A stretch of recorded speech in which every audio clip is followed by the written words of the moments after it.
মানুষ যত আদর্শ পরায়ণ হবে, আদর্শে সক্রিয়ভাবে মুগ্ধ থাকবে, পরিবেশকে সেবা করবার সন্ধিৎসা নিয়ে তার চলন হয় তত সাম্য সঙ্গত, নিখুঁত, উদ্ভাবন মুখর। তার আলাপ আলোচনা, সেবাচর্যা, লোক ব্যবহার, পরিস্থিতি, পরিবেশ তদ অনুযায়ী নিত্য নূতন ভঙ্গিতে আত্মপ্রকাশ, ইষ্টস্বার্থ প্রতিষ্ঠার অভিপ্রায়ে অগ্রসর হতে থাকে। আর লোকে তাই দেখে এত মুগ্ধ হয়ে যায়, ভাবে এর ভিতরে ঐশ্বরিক অফুরন্ত প্রেম, ভালোবাসা, নিরহংকার, নিরভিমান এত আছে, এই দেখে সত্তা সম্বর্ধনার রসদ পায় তারা। আর মানুষ ভিড় করে তার কাছে। সত্তা সম্বর্ধনার রসদদার যদি হতে পারা যায়, গাছ লতাপাতা সকলেই যেন বসে এসে যায়। লোকে এসে তার ছোঁয়ায় তৃপ্তি লাভ করে, তার কথা শুনে আনন্দ লাভ করে। প্রকৃত যদি হওয়া যায়, প্রকৃতি পর্যন্ত তার জয়গান করবে। ভাবনার কিছু নেই, শুধু প্রকৃত হতে চেষ্টা করাই আমাদের উপাসনা, সাধনা। ব্যবহারের মূল মন্ত্র কি? কিরকম করে আমরা ব্যবহার করব? প্রত্যেকেই তো আমরা ভালো ব্যবহার করতে চাই, মনোমুগ্ধকর ব্যবহার করতে চাই, কিন্তু বাস্তবে তার উল্টোটি হয়ে যায়। তখনই মানুষে মানুষে বিচ্ছেদ হয়, সংঘে সংহতিতে ভাঙন ধরে। তাই আমাদের ব্যবহার কেমন হতে হবে, এই সম্বন্ধে ঠাকুর কি বলছেন? বললেন, আপনি যেমন ব্যবহার আশা করেন মানুষের কাছ থেকে, যতটা সম্মানপ্রদ, ততটা সেই রকম ভাবে সকলের সঙ্গে ব্যবহার করবেন। প্রত্যেকের কাছ থেকে প্রত্যেকে যেন তেমন ব্যবহার পায়, এই বিষয়ে কিছুতেই যেন ভুল না হয়। অন্যের কাছ থেকে দুর্ব্যবহার পাওয়ার জন্য সর্বদাই নিজেকে প্রস্তুত রাখবেন। যদি নিজে কাউরির প্রতি দুর্ব্যবহার করেন, every action will be equal and opposite reaction. নিউটনের থার্ড ল সব ক্ষেত্রে প্রযোজ্য। শুধু দুর্ব্যবহারের জন্য প্রস্তুত থাকা নয়, দুর্ব্যবহার পাওয়া সত্ত্বেও যদি মানুষের সঙ্গে আমি সদ্ব্যবহার করে যেতে পারি, তবে দুর্ব্যবহার প্রত্যুত্তর উপযুক্ত জবাব দেওয়া হবে। দুর্ব্যবহার প্রত্যুত্তরে দুর্ব্যবহার করতে নেই, তাতে অভ্যাস খারাপ হয়ে যাবে, আমারও অভ্যাস খারাপ হয়ে যাবে। তবে সবার কাছ থেকে দুর্ব্যবহারের জন্য প্রস্তুত থাকার মানে এই নয় যে খারাপ সবাইকে খারাপ বলে ধরে নিতে হবে। আগে নিজের মেজাজ বিগড়ে না যায়, অন্যের চাপের মধ্যে পড়ে মেজাজকে যেন আমরা না বিগড়ে দিই, এটাকে ধরে রাখতে হবে। এটাই সাধনা। তাই বলে লোকটা যে খারাপ তা কিন্তু নয়। মানুষের কাছ থেকে খারাপের জন্য প্রস্তুত থাকবেন বলে তার প্রতি শ্রদ্ধা হারিয়ে ফেলবেন না। লোকটি হাজারো বদগুণে ভূষিত, ঠোঁটকাটা, চোর, ডাকাত, বদমাস, অনেক কিছু অবগুণ থাকা সত্ত্বেও চরিত্রহীন, লম্পট, অনারেবল ডিস্টেন্স মেনটেন করে সশ্রদ্ধ সম্মান এবং সম্মতি সূচক তার কাছে সৌহার্দ্যপূর্ণ ব্যবহার অবশ্যই করবেন। তাতে ক্ষতিগ্রস্ত হবেন না, তাতে উপকার হবে উভয়েরই। দোষ গুণ মিশিয়েই একটা মানুষ। সহানুভূতির সঙ্গে বিচার করে দেখবেন যে দোষ ত্রুটি নেই এমনতর মানুষ নেই, তাহলে তো সে জন্মাতই না। এই ধরাতে যারা এসছে তারা তো কর্মফল কাটাবার জন্য, ভোগ করার জন্য এসেছে। তাই খারাপ মানুষ আবার কি? দোষ ত্রুটি না থাকলে তো স্বর্গরাজ্যেই থেকে যেতেন, এই ধরাতে আসতই না। প্রকৃত খারাপ তারা যারা নানা সদ্গুণ থাকা সত্ত্বেও ধর্ম, ইষ্ট, সত্তা সম্বর্ধনী, কৃষ্টি, ঐতিহ্যের বিরোধিতা করে, সংঘে ভাঙন ধরায়, আচরণে সবাই সবকিছু একদিন ফুটিয়ে তুলতে পারে না, তাকে দেখে অনেকে দূরে চলে যায়, সংঘ থেকে বিচ্যুত হয়ে পড়ে। মানুষের ক্ষতির সাধন হয় একজনের ব্যবহারে। এমন ব্যবহার করতে নেই, তাতে অপরেরও যেমন ক্ষতি বঞ্চিত হয়, তেমনি নিজেরও ক্ষতি নিজেও বঞ্চিত হয়। সাধারণ মানুষের ভুল ত্রুটি থাকবেই, কিন্তু যিনি সব সময় তার কাজে নিযুক্ত, যথাস্থানে তিনি নতি স্বীকার করেও কাউকে আঘাত দেবেন না, বরং এই সুস্বভাব করায়ত্ত করে ফেললে বহু মানুষ মাথা নত করবে তার কাছে, তার ব্যবহার দেখে। ন্যায্য প্রতিবাদ করতে হবে, সকলকে প্রশ্রয় দিলে হবে না। এই ন্যায্য প্রতিবাদটা কিভাবে করব? ভালো ব্যবহার করতে হবে বলে প্রয়োজন মতো যে কখনো সংযত, সংহত, ভদ্র, সুদৃঢ় প্রতিবাদ করা যাবে না তা কিন্তু নয়। যেখানে বেশি কথার মধ্যে যেতে নেই, ব্যক্তিত্ব এবং মর্যাদা সমন্বিত মিত ভাষণ এবং অমিত ও অমোঘ প্রভাব বিস্তার করে মানুষের মনে এমন কথা বলতে হয়। সামাজিক জীবনে নিজের ব্যক্তিত্বই হচ্ছে মানুষের সব থেকে বড় আত্মসংরক্ষণী শক্তি। দু এক কথার মধ্যেই তাকে বুঝিয়ে দিতে হয়, আবার প্রলেপ দিয়ে দিতে হয়, যেন সেই নিয়ে জ্বালা না ভোগ করে। তার কারণ তার ভিতরে আমার বিধাতাই বিরাজমান। একজন রাগী হলে তাকে মানুষ ভয়ে এড়িয়ে যায়, অন্তরের সঙ্গে শ্রদ্ধা করতে পারে না। কিন্তু কেউ যদি মিষ্টি স্বভাব অথচ ব্যক্তিত্ব সম্পন্ন হয়, যেটা ঠাকুরের মধ্যে ছিল, তাহলে তাকে লোকে শ্রদ্ধা করে, ভক্তি করে এবং জানে আমার হাজারো অপরাধ তিনি জেনেও আমাকে কখনো অপমানসূচক কথা বলবেন না, লোক সম্মুখে তো নয়ই, এবং আমার কোনো ক্ষতিকারক কোনো কথা, সম্মানহানিকারক কথা বা আচরণ তিনি করবেন না। তাই তিনি সকলের আশ্রয়স্থল, সকলেরই বিশ্বাসস্থল, এবং তার প্রতি সমীহ এবং প্রেম, ভক্তি, ভালোবাসা, শ্রদ্ধা সব আপনে আপ হতে থাকে। একটা কথা আমাদের স্মরণ রাখতে হবে, আমরা অমৃত পথযাত্রী।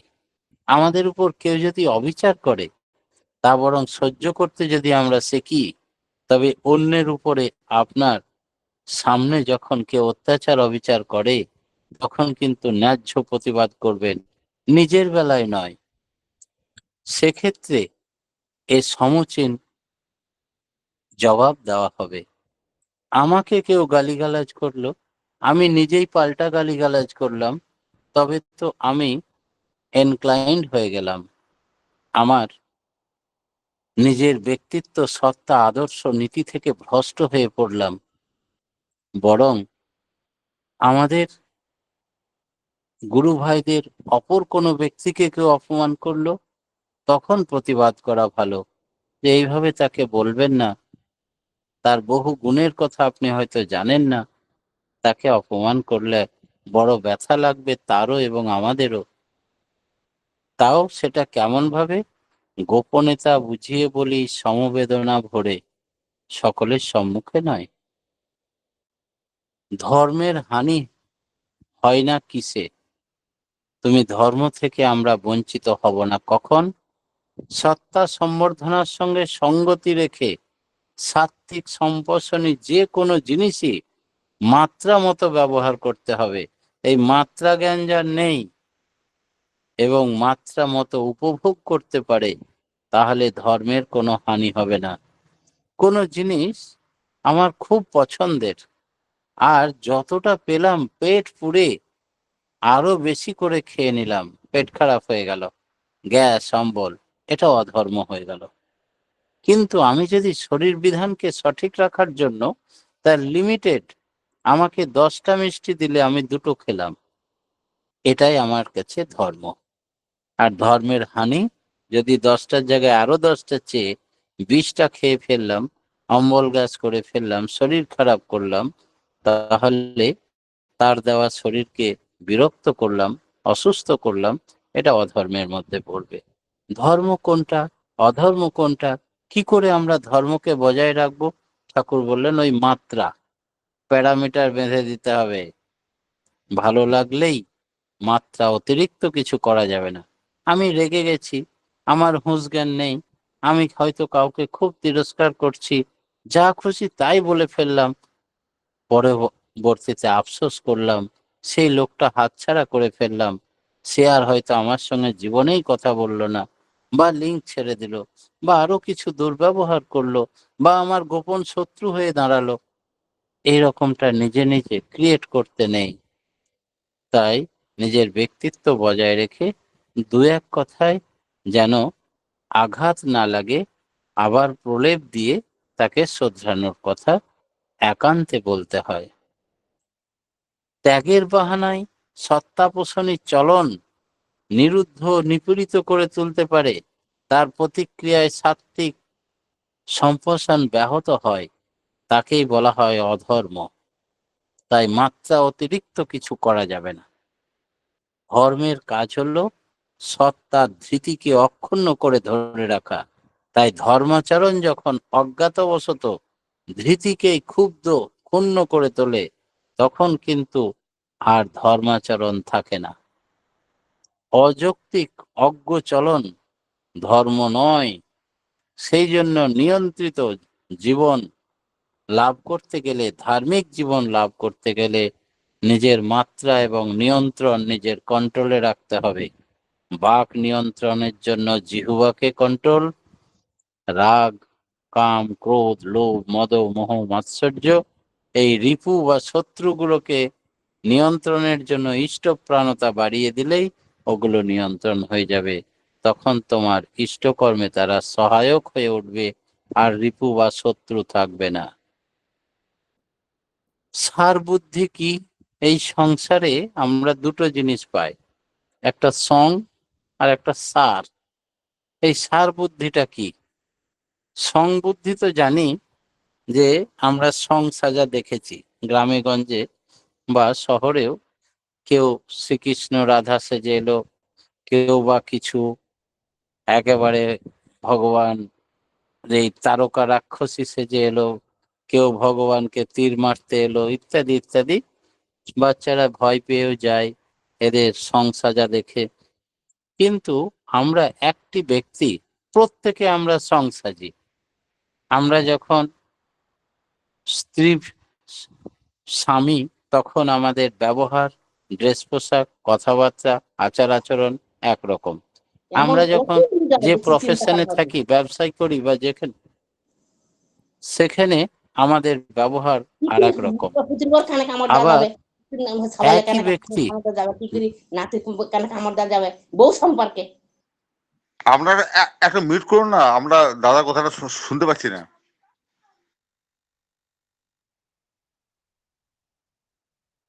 তো তো আমাদের এই সংটা আমরা জানি, কিন্তু সার বস্তুটা কি সেটা সম্বন্ধে ঠাকুর আমাদের শিখিয়ে দিলেন। সার হচ্ছেন ঈশ্বর, আদর্শ। সার হচ্ছেন তিনি। সব কিছুতেই তিনি ছাড়া, কানো ছাড়া গীত নেই। আজ আচার্যদেব, বর্তমান আচার্যদেব বলছিলেন যে সার বস্তু কি জানেন? সকালে উঠেই, ঠাকুর আমি আজকে অমুক জায়গা যাব, তুমি আমার সঙ্গে থেকো। ঠাকুর আজকে অমুক তরকারি দিয়ে ভাত খেলাম। ঠাকুর আজকে অমুক সবজি কিনে নিয়ে এলাম। ঠাকুর আজ একটু দেখো। ঠাকুর আজকে এই ছেলেটা একটু শরীর খারাপ, তুমি দেখো। ঠাকুর যা কিছু সুবিধা অসুবিধা, ভালো মন্দ, জানো ঠাকুর আমার ছেলে আজ ভালো ফার্স্ট ডিভিশনে পাস করেছে, তাই তোমার জন্য একটু ভোগ নিয়ে এসেছি, একটু ভোগ নিবেদন করলাম, গ্রহণ করো। যা কিছু হবে ভালো মন্দ, শুধু মন্দটা বা বিপদ আপদের কথাই আমরা ঠাকুরকে ডাকি। আজ পর্যন্ত কেউ বলেন না লিঙ্কে যে আমার ছেলে ফার্স্ট হয়েছে, ঠাকুরের কাছে একটু প্রার্থনা করুন, ধন্যবাদ জ্ঞাপন করে নতি স্বীকার করছি, আমাদের যেন এই প্রণাম স্বীকার করেন দয়াল। এটা আজ পর্যন্ত কাউকে শুনি না। শুধুই বলে আপদ হয়েছে, বিপদ হয়েছে, অমুক হয়েছে, তমুক হয়েছে, এই জন্মদিন আশীর্বাদ করুন, শুধু দেহি দেহি করি। কিন্তু ঈশ্বর সর্বত্র, অর্থে সুখেও তিনি, দুঃখেও তিনি, ভালোতেও তিনি, মন্দতেও তিনি। সব সময় যদি মনে মনে ঠাকুর ঠাকুর নিবেদন করি, ঠাকুরময় জীবন লাভ করতে পারি। আর তার সঙ্গে সঙ্গে আমরা তার নাম ধ্যান গুণকীর্তন এসব তো চালিয়েই যাব। প্রতি মুহূর্তে তাকে বলা, ঠাকুর এখন খেতে বসবো, আমার খিদে পেয়েছে, খাওয়ার আগে ঠাকুর তুমি ভোগ নিবেদন করছি, তুমি প্রসাদ করে দাও, আমি এবার প্রসাদ পাই। ঠাকুর সবতেই ঠাকুর ঠাকুর নিবেদন করলে ঠাকুরময় জীবন সহজেই হয়ে ওঠে। এই হচ্ছে সার বুদ্ধি। মানুষ জীবনে যাই করুক, কোনোটাই সার্থকতা লাভ করে না যতদিন সে ইষ্টকে কায় মন বাক্যে ভালোবাসতে না পারে। ভালোবাসার ধাঁচে চলতে চলতে ভালোবাসাটা স্বতঃস্ফূর্ত হয়ে ওঠে। সেই বুদ্ধি হচ্ছে সার বুদ্ধি, যে বুদ্ধি মানুষকে ইষ্টে একান্ত করে তোলে। একেই বলে অব্যভিচারী ভক্তি। ইষ্টকে যদি আমার সুখ সুবিধার জন্য ডাকি, আমার সুখ সুবিধার জন্য ভালোবাসি, তাহলে ব্যভিচারী ভক্তি হলো, এক পেশে ভক্তি হলো। তার জন্য তাকে যে ভালোবাসে সে ধন্য হয়, তার জীবন পবিত্র হয়, তার চলন। তার ভিতর দিয়ে আর কোনো কলুষ মালিন্য তাকে স্পর্শ করতে পারে না। সব গোবিন্দের ইচ্ছা। রামকৃষ্ণ ঠাকুরের সুন্দর একটা গল্প আছে এই বিষয়ে, যে একটি লোক কাপড়ের ব্যবসা করতেন আর সব সময় মুখে বলতেন সব রামের ইচ্ছা। কথায় কথায় কেউ হয়তো কাপড়ের দোকান তার, হাটে হাটে গাঁটে করে কাপড় বিক্রি করে, বলে এই কাপড়ের দাম কত? রামের ইচ্ছা এই কাপড়টা এত, রামের ইচ্ছা এই কাপড়টার দাম এত। রামের ইচ্ছায় কত দেব? রামের ইচ্ছায় আপনি 5 টাকা কম দিন। রামের ইচ্ছায় আমার লাভের থেকে বেশি আমি কমাতে পারবো না, রামের ইচ্ছা এটা। এবার রামের ইচ্ছা বলে লোকে ওকে জানে, আশেপাশের 5 জনের গ্রামের লোকে জানে, চল রামের ইচ্ছার দোকানে যায়। তো রামের ইচ্ছা করেছে কি, বাড়ির লোকজনকে ওই হাট থেকে এসে কত টাকা লাভ হলো কত টাকা লস হলো একটা খাতাতে লিখে লিখে, আজকের দিনের মোট লাভ কত, সংসারকে এর থেকে কতটা দেওয়া যাবে, এর কতটা অংশ আবার পুঁজিতে বিনিয়োগ করা যাবে, এইসব হিসাব করতে অনেক রাত হয় বলে বাড়ির লোক রেগে বলে, তুমি বাইরে বারান্দায় থাকো, খাট বিছানা করে দিচ্ছি, আর একটা হ্যারিকেন জেলে তুমি হিসাব করতে থাকো। বাড়ির লোককে ডিস্টার্ব না করার জন্য সে রামের ইচ্ছা বসে বসে হিসাব করছে। রাত 12টা প্রায়, ডাকাতের দল এসছে, রামের ইচ্ছাকে ধরেছে, নিয়ে বলছে যে এই রামের ইচ্ছা, আমাদিকে পুলিশ ধাওয়া করেছে, এই মালপত্রগুলো চুরির মাল তোর এখানে রাখলাম, আর আমরা পালিয়ে যাচ্ছি। বলে সে যেধারে খুশি মালগুলো রেখে পালিয়ে গেল। পিছন পিছন পুলিশ এসে রামের ইচ্ছার ওখানে অনেক বস্তাবন্দি মাল পেল। তারা রামের ইচ্ছাকে শুদ্ধ ধরে নিয়ে গেল। রামের ইচ্ছা থানাতে গেল। থানাতে গিয়ে দারোগা বাবু বলছেন, এই তুই এগুলো ডাকাতি করেছিস? বলে রামের ইচ্ছা এই ঘটনা ঘটেছে। তখন বললো, এ আবার কিরকম ডাকাত রে, রামের ইচ্ছা করছে, এ তো ডাকাত হতে পারে না, ওর প্রধানকে ডাক। গ্রামের প্রধানকে ডেকে পাঠালো। ও তো রামের ইচ্ছা, খুব সৎ মানুষ, ও ডাকাত ফাকাতি করে না, ও যেটা বলছে সেটাই ঠিক, তাহলে ওকে ছেড়ে দাও। নিয়ে রামের ইচ্ছাকে ছেড়ে দিয়েছে। বাড়ি ফিরে আসতে অনেকটা দেরি হয়েছে। বাড়ির লোক দুশ্চিন্তায় যে রামের ইচ্ছা থাকতে থাকতে কোথায় পালিয়ে গেছে ভোরবেলা। তারপরে যখন ফিরে এলো অনেক বেলা করে, বলে কোথায় গিয়েছিলে তুমি? বলে রামের ইচ্ছায় ডাকাত এলো, রামের ইচ্ছায় মাল ফেলে চলে গেল, রামের ইচ্ছায় পুলিশ এলো, রামের ইচ্ছায় আমাকে ধরে থানাতে গেল, রামের ইচ্ছায় দারোগা বাবুকে সব ঘটনা বললাম, রামের ইচ্ছায় প্রধান সাহেব গিয়ে বলল, রামের ইচ্ছায় ছেড়ে দিল। তাহলে হাতে নাতে মাল পাওয়া সত্ত্বেও তোমাকে কেস না দিয়ে ছেড়ে দিল? বলে সব রামের ইচ্ছা। তাই রামের ইচ্ছায় চললে তার কখনো কোনো অকল্যাণ হয় না, হাজারো বিপদের হাত থেকে রক্ষা পায়। জীবনকে এমনি করে রামের ইচ্ছায় ঠাকুরের ইচ্ছায় চলতে হবে। কি করে চলতে পারবো তার সহজ উপায় বলে দিলেন বর্তমান আচার্যদেব। সকাল থেকে সন্ধ্যা অবধি যা করবেন প্রতি মুহূর্তে বলবেন, ঠাকুর আমি এবার বাথরুমে যাই, বাথরুমে গেলে ঠাকুর আমি স্নান করে নিলাম, ঠাকুর আমার খিদে পেয়েছে একটু টিফিন করি, টিফিন করতে বলছে ঠাকুর তুমি প্রসাদ করে দাও, আমি প্রসাদ পাই। এই প্রতি মুহূর্তে সপ্তাহে ঠাকুর ঠাকুরকে বলবেন। আমরা এখন কি করি, এক পেশে, শুধু দুঃখ দৈন্য দুর্দশার কথা ঠাকুরকে নিবেদন করে দেবেন তো। আর ছেলেটা যখন ভালো রেজাল্ট পায় কি চাকরি পায়, তখন বলি না ঠাকুরকে বলবেন অশেষ ধন্যবাদ, শুধু নয় কোটি কোটি প্রণাম, আমার শ্রদ্ধা অর্ঘ্য নিবেদন করবেন ঠাকুরের চরণে। বাড়িতে একটু ঠাকুর ভোগ দিয়ে ঠাকুরকে বলি না যে ঠাকুর প্রথম তোমাকে জানালাম, তখন বাবাকে প্রণাম করে বলে, মাকে প্রণাম করে বলে আমি ফার্স্ট হয়েছি, আমি অমুক হয়েছি। ঠাকুরকে প্রণাম করে ঠাকুরের জন্য মিষ্টি ভোগ নিয়ে এসে নিবেদন করে খুব কম মানুষ। তাই আজ থেকে আমাদের সাধনা হবে ঠাকুর ঠাকুর,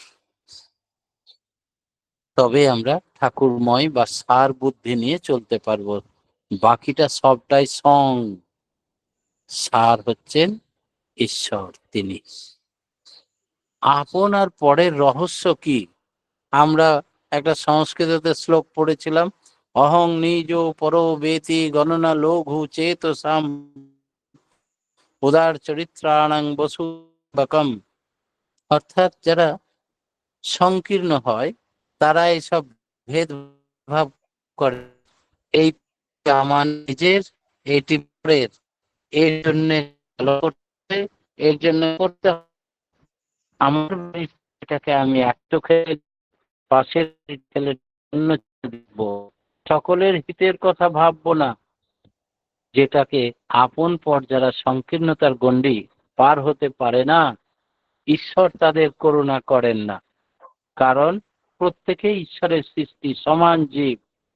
ঈশ্বর প্রত্যেকের মধ্যে সমানভাবে বিরাজ করেন, ঈশ্বর তাতে সন্তুষ্ট হন না।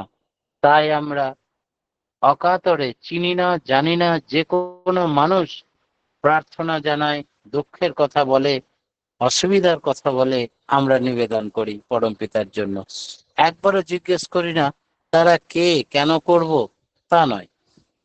পরম পিতার সন্তান বিপদে পড়েছে, তাই আমরা প্রভুর কাছে প্রার্থনা জানাবো। এই আপন পরের রহস্যটা কি? তুমি যদি আপন করে নিতে জানো, তাহলে দুনিয়া তোমার আপন। সকলের মধ্যেই আমার ঈশ্বরকে পাবে, সকলের চাহিদা এক, সকলের বিরাজমান প্রভুকেই আমরা দেখতে পাবো। কিন্তু তোমার আপন হবার জন্য প্রস্তুত সবাই হয়ে আছে। তুমি যদি সত্তা পোষণী কথা বলো, সবাই হাঁ করে তোমার কথা শুনবে, তোমাকে আপন ভাববে, কেউ তোমার পর থাকবে না। বসুধৈব কুটুম্বকম, এই বসুধায় সকলেই আমার পরমাত্মীয়, আত্মার সঙ্গে আত্মার মিলন ঘটবে। এই হচ্ছে পরমাত্মার কাজ। প্রত্যেকের পিতা হচ্ছেন পরমাত্মা, তার সকলেই আমরা সন্তান। আপনের মতো ব্যবহার করতে হয়। আচার্যদেব শ্রী শ্রী বরদা আমাকে পাঞ্জা দেওয়ার দিনে বলেছিলেন যে সকলকে আপনজন ভাববি, শত্রু হলেও কাউরির ক্ষতি চাইবি না। আরো কিছু কথা বলেছিলেন, প্রত্যেকের সঙ্গে এমন ভাবে মিশবি যেন সবাই আমার একান্ত আপনজন, আমার হিতাকাঙ্ক্ষী বলে মনে করতে পারে। কিন্তু সম্মানযোগ্য ব্যবধান বজায় রাখতে হবে। সুখ কোথায় বিরাজ করে? ও, সময় হয়ে গেছে। আজকের মতো পরম পিতার রাঙা রাতুল চরণে আমার ক্ষুদ্র বক্তব্য। জয় গুরু দাদা, খুব সুন্দর আজকে আলোচনা শুনলাম যে ঈশ্বর প্রাপ্তি পথে আদর্শ পরায়ণ হতে হবে, আমাদের আচার ব্যবহার কেমন হওয়া উচিত তা সুন্দরভাবে আলোচনা করলেন। অপরের মঙ্গল কামনাই নিজ মঙ্গলের প্রসূতি। ধর্ম করতে হলে নিজের মাত্রাকে নিয়ন্ত্রিত করতে হবে। ঈশ্বর সর্বোচ্চ, তার নাম ধ্যান গুণকীর্তন করলে ঠাকুরময় জীবন হয়। ঈশ্বরকে নিজের মঙ্গলের জন্য সবসময় ডাকতে হয়। ঠাকুরময় জীবন কেমন হওয়া উচিত তা সুন্দরভাবে আজকে বিশ্লেষণ করলেন আমরা। প্রত্যেকের সমৃদ্ধ পরমপিতা রাঙানাথের চরণে আপনার এবং আপনার পরিবার পারিপার্শ্বিক সবার সুদীর্ঘ নিরোগী স্থিরচল জীবন কামনা করে খুব ভালো থাকুন দাদা। এভাবে আলোচনা করে আমাদের সমৃদ্ধ করুন, আমাদের ঈশ্বর প্রাপ্তির পথ প্রশস্ত করুন। জয় গুরু। এখন ভক্তি গীতি বা কীর্তন করবেন।